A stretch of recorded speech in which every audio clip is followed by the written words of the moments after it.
Most people enter this year with just hopes. You and I are going to enter 2026 with intention. You'll learn the most effective steps you need to take to make 2026 your best year yet. I am going to give you a simple science-based framework that is both practical and balanced to help you turn your dreams and goals into daily actions. Every year, millions of people set goals for the new year, which they never end up achieving. But if you stick around for the next 30 seconds of this video, you'll learn the most effective steps you need to take to make 2026 your best year yet. I am super excited for today's guided planning session because while most people enter this year with just hopes, you and I are going to enter 2026 with intention. I've been studying the science behind goal setting and performance, as well as some of the most successful high-level achievers across multiple industries, and I've discovered the singular pattern that makes all these achievers successful.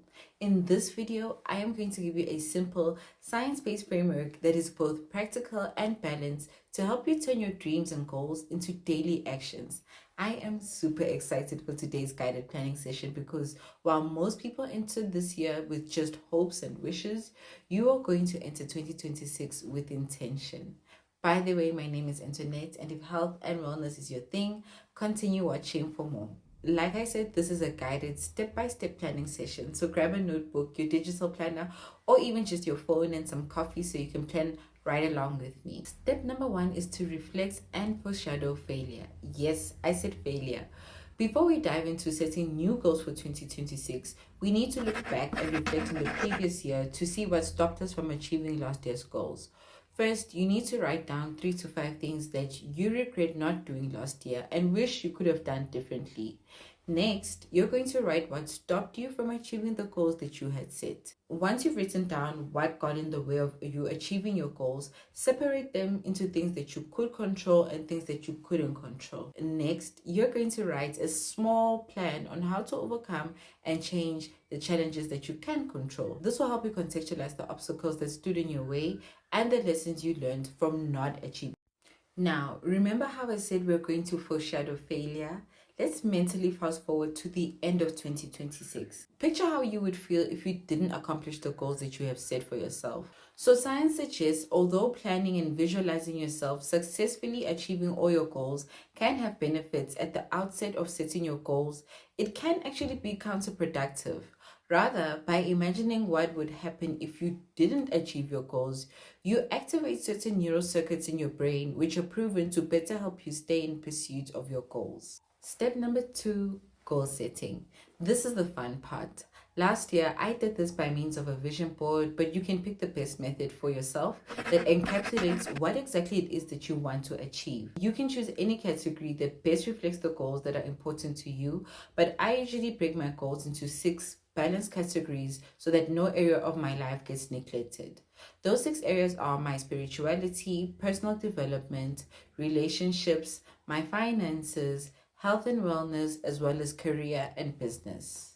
Then, under each category, set 1 to 3 specific, measurable, and time-bound goals. The key here is to make sure that they are achievable and not just vague wishes. If you're struggling to set goals, you can even ask ChatGPT to help you.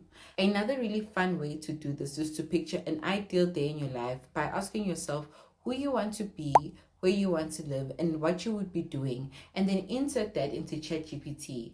Next, you're going to ask ChatGPT to put that into actionable steps that you would need to take in order to achieve these goals. On to step number 3, building systems. This is the game changer. So the key insight here is understanding that you aren't setting goals, but rather setting systems and daily practices in place that are going to make your execution of your goals automatic and practically achievable. First, let's clearly define what a system is. A system is a simple, repeatable process you design in advance to achieve your goal consistently, without relying on willpower or motivation in the moment. So it's the how behind the goal. So progress happens in an almost autopilot way. For each goal, design a simple system using this 3-step framework: goal, process, and tracking.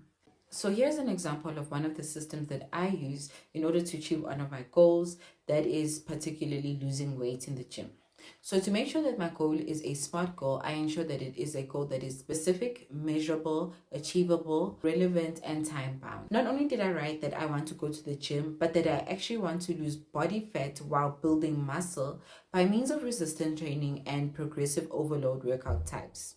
So how it's measurable is that I'm going to weigh myself and compare my weight every 4 to 8 weeks. It's achievable because I can set realistic goals that challenge me but are possible. So, for example, I can set the goal of losing 0.5 kilograms per week. How I ensure that the goal is relevant is that I ensure that the goal aligns with my health and wellness goals as well as my fitness goals. Finally, I make sure that the goal is time bound. I've given myself 8 weeks to see significant change in my body weight. I've set my SMART goal. I need to look at my process. That is the specific actions that I'm going to take to lose visceral fat and put on muscles.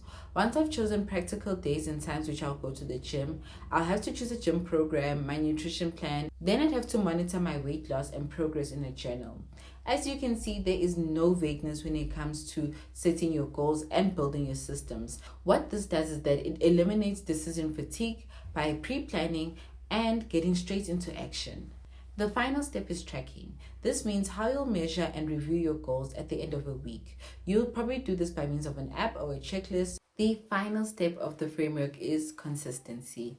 I recently heard a quote that says, "Life doesn't change when the calendar does. It changes when your behavior stops contradicting your goal." To actually see the results, you'll need to keep it all going. Do not let this plan gather dust. Break your goals into weekly and monthly milestones and review them at the end of each month. And then make adjustments when necessary because life does change. Make everything visible, whether it's your vision board on your wall, on your phone, or even goals on your calendar. Track your habits daily. Set your reminders or check-ins, whether on a weekly basis, and then share it with an accountability partner or even just in your journal. But also remember to treat this as a flexible guide and not just rigid rules. Life happens, so be kind to yourself. If you like this video, give it a thumbs up, and if you want more videos like this, check out my video that I did on habits to make sure that you are able to build healthy habits that actually stick. Until the next video, bye for now.